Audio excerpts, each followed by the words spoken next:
On accuse peut-être des fois un peu vite les limaces.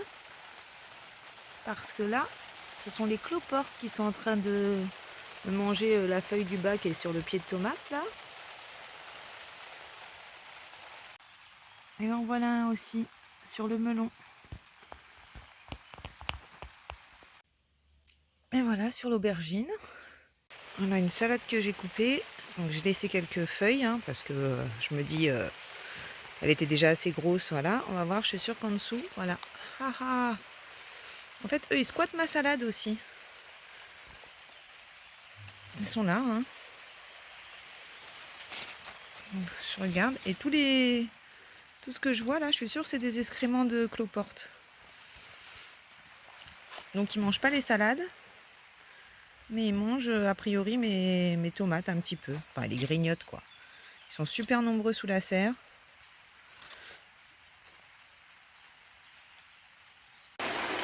Et voilà, encore des cloportes. Je ne sais pas si vous m'entendez bien à cause de la pluie, parce que ça n'arrête pas.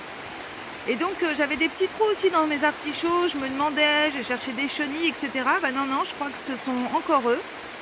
Donc, du coup, en fait, je me dis que ça me donne quand même vachement d'informations sur ma serre, là. Là, on voit qu'il y a des trous aussi dans mes feuilles de betterave, etc. Des choses qui ressemblent pas à des grignotages de limaces. Du coup, j'ai décidé de balancer des feuilles de salade là, parce que normalement les cloportes, ça se nourrit de choses en décomposition. Donc ça veut dire que là, ils n'ont plus assez à manger. Ça veut dire que du coup, ma serre, elle est en manque de quelque chose. En tout cas, la terre sous la serre, elle est en manque de quelque chose. Effectivement, comme c'est paillé, je rajoute rien, je replante. Mais du coup, je pense qu'effectivement, il y a un gros manque là de matière en décomposition. Ça doit être que de la matière sèche. Et mes petits cloportes, du coup, ils ont faim. Donc c'est pour ça qu'ils s'attaquent à mes plants, j'imagine. Donc bon, là, il pleut, comme vous pouvez entendre. Ça n'arrête toujours pas. On va attendre un peu. On voit le basilic, lui par exemple, ça les intéresse pas. Donc c'est pas des limaces, parce que mais s'attaque un petit peu aux aubergines, un petit peu aux tomates. Donc voilà. Donc en fait, il va falloir vraiment que je nourrisse tout ce petit monde. Ça veut dire qu'il n'y a plus assez de matière en décomposition dans ma serre. Je leur ai balancé quelques feuilles de salade en espérant que ça puisse. On voit que là, sur la salade où elle squattait, pourtant il y avait un peu de quoi faire. Bon, on va tondre la pelouse quand il pleuvra plus, et puis on en rajoutera un peu sous la paille, tout ça. J'espère que ça suffira à les nourrir, et puis à les calmer un petit peu aussi, parce que j'ai pas envie non plus qu'elles me dévorent tout. Bon après, ils sont ultra nombreux chez moi, et c'est pas non plus la grosse cata, mais j'ai quand même un gros doute sur mes melons.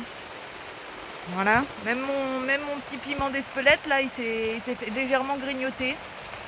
Donc on voit, il y a un petit trou là derrière. Ça ressemble pas à de l'attaque de limace, ça. Voilà, je pense que ce sont les cloportes qui ont faim là chez moi. On va essayer de les nourrir. Allez, je vous tiendrai au courant.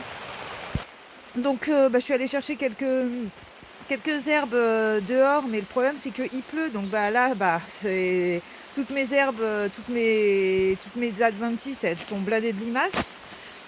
Du coup, c'est pas grave, j'ai un petit tas là. Je vais essayer de leur mettre là où ils en ont le plus, où je vois qu'ils sont le plus présents. Donc c'est pas compliqué, encore une fois. Je vais mettre tout ça, je vais mettre ça un petit peu sous la paille, comme ça. C'est pas grave si ça dépasse, etc. Mais en gros, j'ai compris que ma terre là, elle me crie au secours.